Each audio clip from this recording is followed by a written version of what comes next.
لا إله إلا الله محمد رسول الله عليه صلاة الله وآله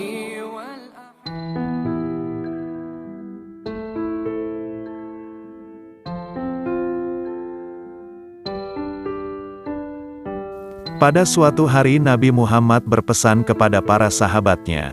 Beliau bersabda, "Ambillah olehmu Al-Quran itu dari 4 orang, yaitu Abdullah bin Mas'ud, Salim Maula Abu Huzaifah, Ubay bin Ka'ab dan Mu'az bin Jabal."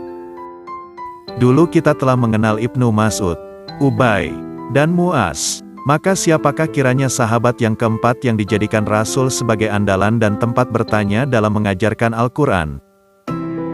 Namun sebelum lanjut, jangan lupa untuk sukai video ini, komen, dan berlangganan.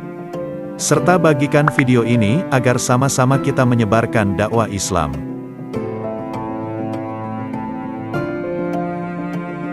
Ia adalah Salim, Maula Abu Huzaifah. Pada mulanya ia hanyalah seorang budak belian, dan kemudian Islam memperbaiki kedudukannya, hingga diambil sebagai anak angkat oleh salah seorang pemimpin Islam terkemuka, yang sebelum masuk Islam juga adalah seorang bangsawan Quraisy dan salah seorang pemimpinnya. Dan tatkala Islam menghapus adat kebiasaan memungut anak angkat, Salim pun menjadi saudara, teman sejawat serta maula atau sama dengan hamba yang telah dimerdekakan bagi orang yang memungutnya sebagai anak tadi, yaitu sahabat yang mulia bernama Abu Huzaifah bin Utbah. Dan berkat karunia dan nikmat dari Allah Ta'ala, Salim mencapai kedudukan tinggi dan terhormat di kalangan muslimin, yang dipersiapkan baginya oleh keutamaan jiwanya, serta perangai dan ketakwaannya. Sahabat Rasul yang mulia ini disebut Salim Maula Abu Huzaifah. Ialah karena dulunya ia seorang budak belian dan kemudian dibebaskan. Dan ia beriman kepada Allah dan Rasul-Nya tanpa menunggu lama. Dan mengambil tempatnya di antara orang-orang Islam angkatan pertama. Mengenai Huzaifah bin Utbah, ia adalah salah seorang yang juga lebih awal dan bersegera masuk Islam dengan meninggalkan bapaknya Utbah bin Rabi'ah, menelan amarah dan kekecewaan yang mengeruhkan ketenangan hidupnya, disebabkan keislaman puteranya itu. Huzaifah adalah seorang yang terpandang di kalangan kaumnya, sementara bapaknya mempersiapkannya untuk menjadi pemimpin Quraisy.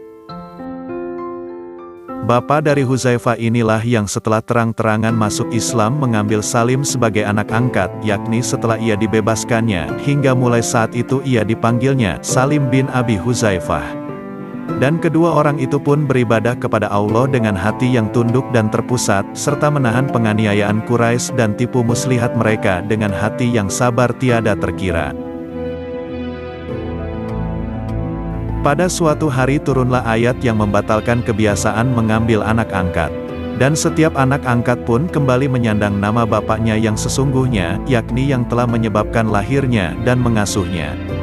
Umpamanya Zaid bin Haritsah yang diambil oleh Nabi Muhammad sebagai anak angkat dan dikenal oleh kaum muslimin sebagai Zaid bin Muhammad, kembali menyandang nama bapaknya Haritsah, hingga namanya menjadi Zaid bin Haritsah. Tetapi Salim tidak dikenal siapa bapaknya, maka ia menghubungkan diri kepada orang yang telah membebaskannya hingga dipanggilkan Salim Maula Abu Huzaifah. Mungkin ketika menghapus kebiasaan memungut memberi nama anak angkat dengan nama orang yang mengangkatnya, Islam hanya hendak mengatakan kepada kaum muslimin, janganlah kalian mencari hubungan kekeluargaan dan silaturahmi dengan orang-orang di luar Islam, sehingga persaudaraan kalian lebih kuat dengan sesama Islam sendiri dan seakidah, yang menjadikan kalian bersaudara. Hal ini telah difahami sebaik-baiknya oleh kaum muslimin angkatan pertama. Tak ada suatu pun yang lebih mereka cintai setelah Allah dan Rasul-Nya, dari saudara-saudara mereka setuhan Allah dan seagama Islam. Dan telah kita saksikan bagaimana orang-orang Ansar itu menyambut saudara-saudara mereka orang Muhajirin, hingga mereka membagi tempat kediaman dan segala yang mereka miliki kepada Muhajirin. Dan inilah yang kita saksikan terjadi antara Abu Huzaifah bangsawan Quraisy dengan Salim yang berasal dari budak belian yang tidak diketahui siapa bapaknya itu. Sampai akhir hayat mereka, kedua orang itu lebih dari bersaudara kandung. Ketika menemui ajal, mereka meninggal bersama-sama. Nyawa melayang bersama nyawa, dan tubuh yang satu terbaring di samping tubuh yang lain. Itulah dia keistimewaan luar biasa dari Islam, bahkan itulah salah satu kebesaran dan keutamaannya. Salim telah beriman sebenar-benar iman, dan menempuh jalan menuju ilahi, bersama orang-orang yang bertakwa dan budiman. Baik bangsa maupun kedudukannya dalam masyarakat tidak menjadi persoalan lagi. Karena berkat ketakwaan dan keikhlasannya, ia telah meningkat ke taraf yang tinggi dalam kehidupan masyarakat baru, yang sengaja hendak dibangkitkan dan ditegakkan oleh agama Islam berdasarkan prinsip baru yang adil dan luhur. Prinsip itu tersimpul dalam ayat mulia berikut ini. Sesungguhnya orang yang termulia di antara kalian di sisi Allah ialah yang paling takwa. Quran Surat Al-Hujurat ayat 13. Dan menurut hadis, tiada kelebihan bagi seorang bangsa Arab atas lain bangsa Arab kecuali takwa.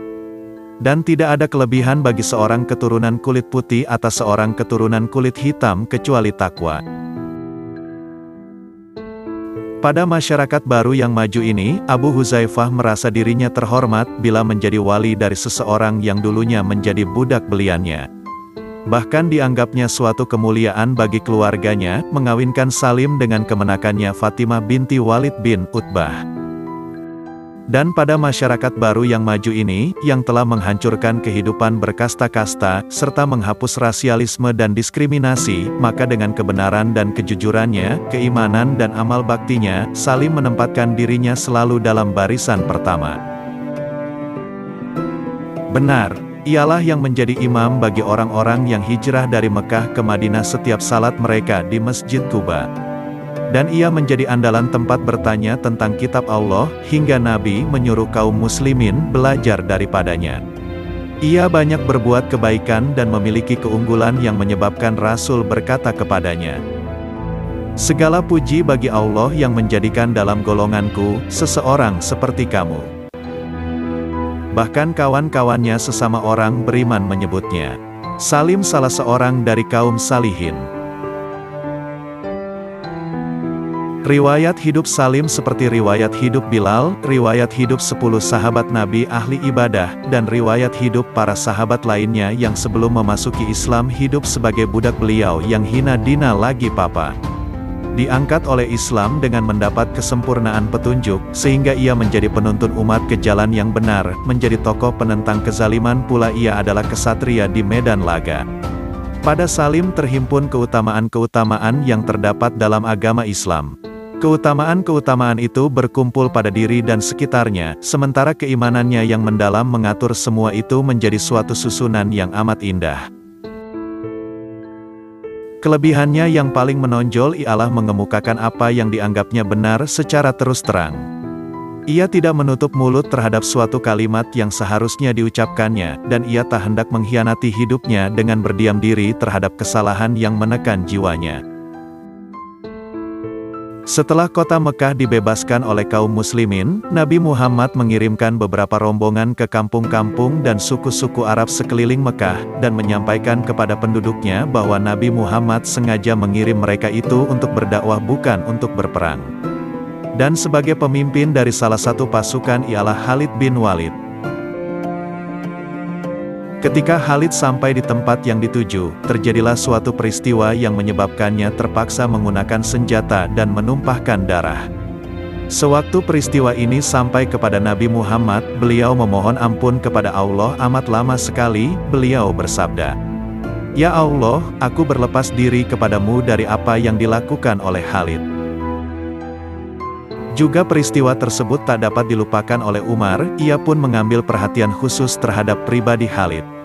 Sesungguhnya pedang Khalid terlalu tajam. Dalam ekspedisi yang dipimpin oleh Khalid ini, Salim Maula Abu Huzaifah juga ikut serta, dan sahabat-sahabat lainnya.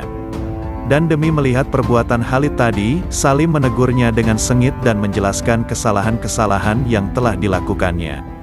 Sementara Khalid, pahlawan besar di masa jahiliyah dan di zaman Islam itu, mula-mula diam dan mendengarkan apa yang dikemukakan temannya itu kemudian membela dirinya, akhirnya meningkat menjadi perdebatan yang sengit. Tetapi Salim tetap berpegang pada pendiriannya dan mengemukakannya tanpa takut-takut atau bermanis mulut. Ketika itu ia memandang Khalid bukan sebagai salah seorang bangsawan Mekah, dan ia pun tidak merendah diri karena dahulu ia seorang budak belian, tidak. Karena Islam telah menyamakan mereka. Begitu pula ia tidaklah memandangnya sebagai seorang panglima yang kesalahan-kesalahannya harus dibiarkan begitu saja. Tetapi ia memandang Khalid sebagai tim dan sekutunya dalam kewajiban dan tanggung jawab. Serta ia menentang dan menyalahkan Khalid itu bukanlah karena ambisi atau suatu maksud tertentu, ia hanya melaksanakan nasihat yang diakui haknya dalam Islam, dan yang telah lama didengarnya dari Nabi Muhammad, bahwa nasihat itu merupakan teras dan tiang tengah agama. Dan ketika Nabi Muhammad mendengar perbuatan Khalid bin Walid, beliau bertanya, "Adakah yang menyanggahnya?" Alangkah agungnya pertanyaan itu, dan alangkah mengharukan dan amarahnya Nabi menjadi surut ketika mereka mengatakan kepada beliau, "Ada." Salim menegur dan menyanggahnya. Salim hidup mendampingi Rasulnya dan orang-orang beriman. Tidak pernah ketinggalan dalam suatu peperangan mempertahankan agama, dan tak kehilangan gairah dalam suatu ibadah. Sementara persaudaraannya dengan Abu Huzaifah makin hari makin bertambah erat dan kukuh jua. Saat itu Nabi Muhammad telah wafat, dan khilafat Abu Bakar menghadapi persekongkolan jahat dari orang-orang murtad. Dan tibalah saatnya pertempuran Yamamah. Suatu peperangan sengit yang merupakan ujian terberat bagi Islam. Maka berangkatlah kaum muslimin untuk berjuang. Tidak ketinggalan Salim bersama Abu Huzaifah saudara seagama. Di awal peperangan, kaum muslimin tidak bermaksud hendak menyerang. Tetapi setiap mukmin telah merasa bahwa peperangan ini adalah peperangan yang menentukan, sehingga segala akibatnya menjadi tanggung jawab bersama. Mereka dikumpulkan sekali lagi oleh Khalid bin Walid yang kembali menyusun barisan dengan cara dan strategi yang mengagumkan. Kedua saudara Abu Huzaifah dan Salim berpelukan dan sama berjanji siap mati syahid demi agama yang hak yang akan mengantarkan mereka kepada keberuntungan dunia dan akhirat. Lalu kedua saudara itu pun menerjunkan diri ke dalam kancah yang sedang bergejolak. Abu Huzaifah berseru meneriakkan, "Hai pengikut-pengikut Al-Quran, hiasilah Al-Quran dengan amal-amal kalian." Dan bagai angin puyuh, pedangnya berkelibatan dan menghunjamkan tusukan-tusukan kepada anak buah Musailamah. Sementara Salim berseru pula, "Amat buruk nasibku sebagai pemikul tanggung jawab Al-Quran, apabila benteng kaum muslimin bobol karena kelalaianku." "Tidak mungkin demikian, wahai Salim. Bahkan engkau adalah sebaik-baik pemikul Al-Quran," ujar Abu Huzaifah. Pedangnya bagai menari-nari menebas dan menusuk pundak orang-orang murtad yang bangkit berontak hendak mengembalikan jahiliyah Quraisy dan memadamkan cahaya Islam. Tiba-tiba salah sebuah pedang orang-orang murtad itu menebas tangannya hingga putus. Tangan yang dipergunakannya untuk memanggul Panji Muhajirin, setelah gugur pemanggulnya yang pertama, ialah Zaid bin Khattab. Tatkala tangan kanannya itu buntung dan panji itu jatuh, segeralah dipungutnya dengan tangan kirinya, lalu terus-menerus diacungkannya tinggi-tinggi sambil mengumandangkan ayat Al-Quran berikut ini. Betapa banyaknya nabi yang bersamanya ikut bertempur pendukung agama Allah yang tidak sedikit jumlahnya. Mereka tidak patah semangat disebabkan cobaan yang menimpa mereka dalam berjuang di jalan Allah itu. Daya juang mereka tidak melemah apalagi menyerah kalah, sedang Allah mengasihi orang-orang yang tabah. Quran Surat Ali Imran, ayat 146. Sekelompok orang-orang murtad mengepung dan menyerbunya, hingga pahlawan itu pun rubuhlah. Tetapi ruhnya belum juga keluar dari tubuhnya yang suci, sampai pertempuran itu berakhir dengan terbunuhnya Musailamah si pembohong dan menyerah kalahnya tentara murtad serta menangnya tentara muslimin. Dan ketika kaum muslimin mencari-cari kurban dan syuhada mereka, mereka temukan Salim dalam sekarat maut. Sempat pula ia bertanya pada mereka, "Bagaimana nasib Abu Huzaifah?" "Ia telah menemui syahidnya," ujar mereka. "Baringkan daku di sampingnya." "Ini dia di sampingmu, wahai Salim, ia telah menemui syahidnya di tempat ini." Mendengar jawaban itu tersungginglah senyumnya yang akhir. Dan setelah itu ia tidak berbicara lagi. Ia telah menemukan bersama saudaranya apa yang mereka dambakan selama ini. Mereka masuk Islam secara bersama, hidup secara bersama, dan kemudian mati syahid secara bersama pula. Persamaan nasib yang amat mengharukan, dan suatu takdir yang amat indah. Maka pergilah menemui Tuhannya seorang tokoh mukmin meninggalkan nama. Mengenai dirinya sewaktu telah tiada lagi, Umar bin Khattab pernah berkata, "Seandainya Salim masih hidup, pastilah ia menjadi penggantiku nanti."